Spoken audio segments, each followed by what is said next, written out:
Ya, sepanjang tahun 2025, PT Garuda Maintenance Facility Aero Asia (TBK) mencatatkan pertumbuhan kinerja signifikan, menandai fase turnaround yang mulai terrealisasi di tingkat grup. Berdasarkan laporan keuangan, perseroan membukukan pendapatan sebesar 491,9 juta dolar Amerika atau sekitar 8,25 triliun rupiah.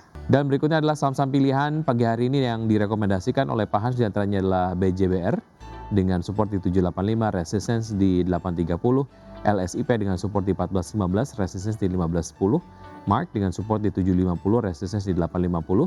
Ya, pemulihan kinerja Garuda Indonesia Group kian menguat seiring perbaikan fundamental anak usahanya di lini maintenance, yakni PT Garuda Maintenance Facility Aero Asia (TBK) yang menjadi penopang utama kesiapan armada dan keberlanjutan operasional penerbangan.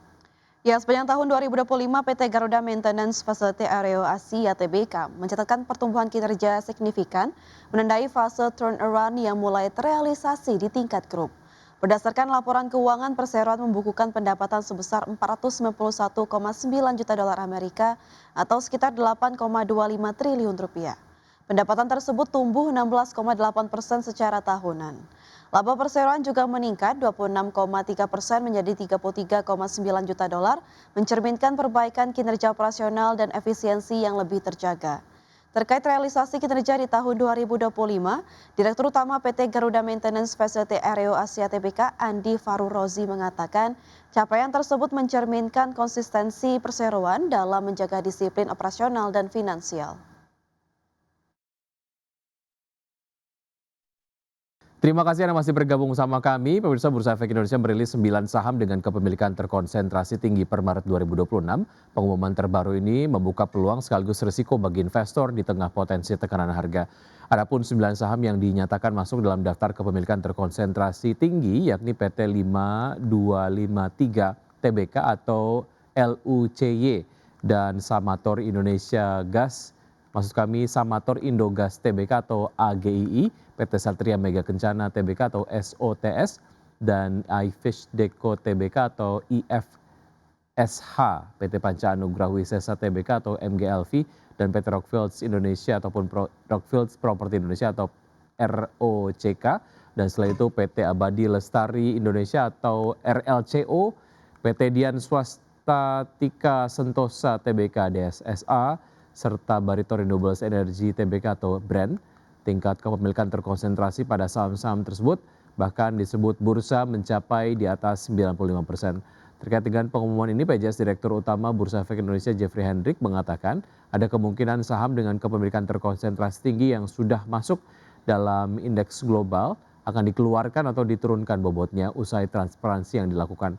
Namun ia meyakini hal tersebut dalam jangka panjang akan baik bagi pasar saham di Indonesia dan akan membuat bobot saham-saham Indonesia akan menjadi jauh lebih tinggi di masa mendatang.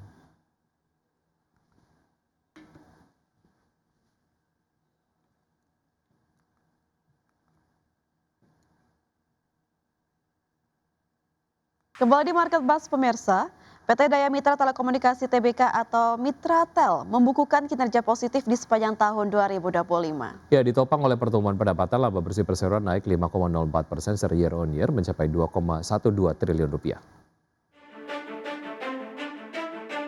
Emiten telekomunikasi anak usaha Telkom PT Daya Mitra Telekomunikasi TBK membukukan laba bersih sebesar 2,12 triliun rupiah sepanjang tahun 2025.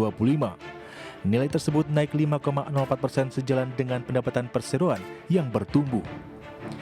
Mengutip laporan keuangan 2025, Mitratel membukukan total pendapatan sebesar 9,53 triliun rupiah. Kinerja top line meningkat 2,43% dibandingkan dengan pendapatan tahun 2024 sebesar 9,31 triliun rupiah. Bila dirinci 92,6% pendapatan berasal dari segmen sewa menara telekomunikasi dengan nilai 8,83 triliun rupiah. Nilai ini naik 2,35% dibandingkan dengan capaian 2024 sebesar 8,63 triliun rupiah. Sisanya pendapatan jasa konstruksi naik 4,98% menjadi 671,17 miliar rupiah, serta pendapatan jasa dan sewa listrik menyusut 21,75% menjadi 29,99 miliar rupiah. Di sisi lain, beban pokok pendapatan naik 4,91% dari 4,51 triliun rupiah menjadi 4,73 triliun rupiah. dengan menghitung selisih pendapatan dan beban pokok pendapatan, perseroan menurut laba bruto 4,81 triliun rupiah. Alhasil laba tahun berjalan atau laba bersih perseroan di tahun 2025 mencapai 2,12 triliun rupiah atau meningkat 5,04% dibandingkan rehan di tahun sebelumnya. Berbagai sumber untuk IDXino.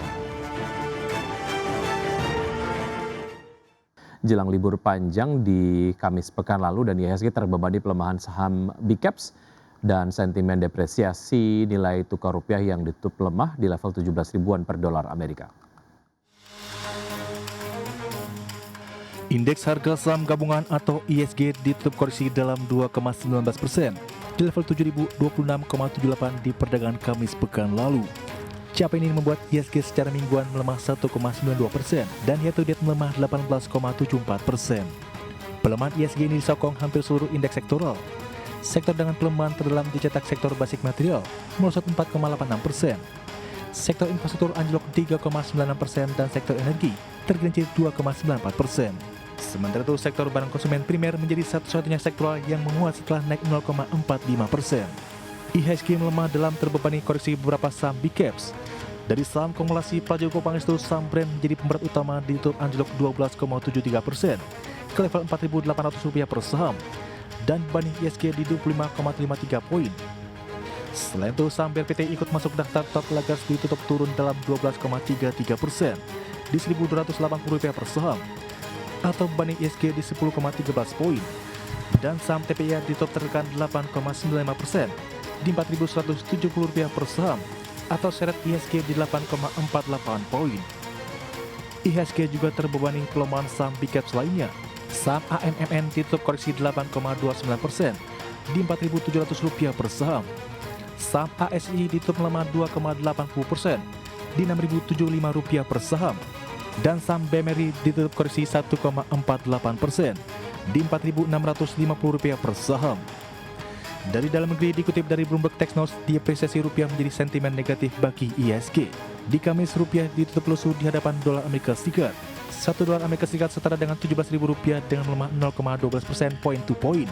Rupiah semakin tergerus hingga sempat mencapai titik terlemah intraday di Rp17.024 per dolar Amerika Serikat. Rupiah melemah dalam di tengah tekanan sentimen di pasar global mengangkat tinggi pamor dolar Amerika Serikat. Dolar Amerika Serikat makin perkasa dengan level tertinggi mencapai 100,17 di Kamis. Sejalan dengan ketidakpastian yang semakin meningkat menyusul pernyataan terbaru Presiden Amerika Serikat Donald Trump kembali memperingatkan kemungkinan peningkatan eskalasi seiring Amerika Serikat terus mengarahkan aset militer di Timur Tengah. Berbagai sumber untuk IDXino.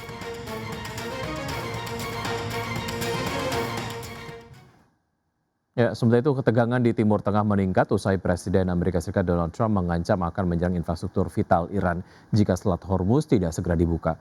Sementara itu Garda Revolusi Iran memperingatkan akan mengintensifkan serangan terhadap kepentingan ekonomi Amerika Serikat di kawasan jika Washington nekat menyerang target sipil di Iran. Eskalasi ketegangan di Timur Tengah mencapai titik didih baru. Presiden Amerika Serikat Donald Trump dalam serangkaian unggahan di platform Truth Social pada Minggu Paskah melontarkan ancaman keras akan mengguyur infrastruktur vital Iran dengan serangan udara jika Selat Hormuz tidak segera dibuka kembali. Pernyataan ini merujuk pada jalur pelayaran strategis yang telah diblokade Teheran sejak Amerika Serikat dan Israel meluncurkan operasi militer ke Iran lebih dari sebulan lalu. Ultimatum ini muncul menyusul operasi penyelamatan dramatis selama 48 jam terhadap 2 pilot Amerika Serikat di wilayah Iran. Trump menyebut keberhasilan evakuasi tersebut sebagai keajaiban Paskah. Melalui pesan teks pada NBC News, Trump menyatakan bahwa salah satu pilot yang diselamatkan berpangkat kolonel dan dalam kondisi luka parah. Sebagaimana diketahui, blokade Selat Hormuz oleh Iran telah memukul ekonomi global, khususnya di sektor energi. Sementara itu, meskipun Trump mengklaim bahwa kesepakatan mungkin tercapai pada Senin 6 April, ia tetap menyiapkan operasi militer agresif. Sedangkan di sisi lain, Garda Revolusi Iran telah memperingatkan akan mengintensifkan serangan terhadap kepentingan ekonomi Amerika Serikat di kawasan tersebut jika Washington nekat menyerang target sipil di Iran. Berbagai sumber untuk IDXino.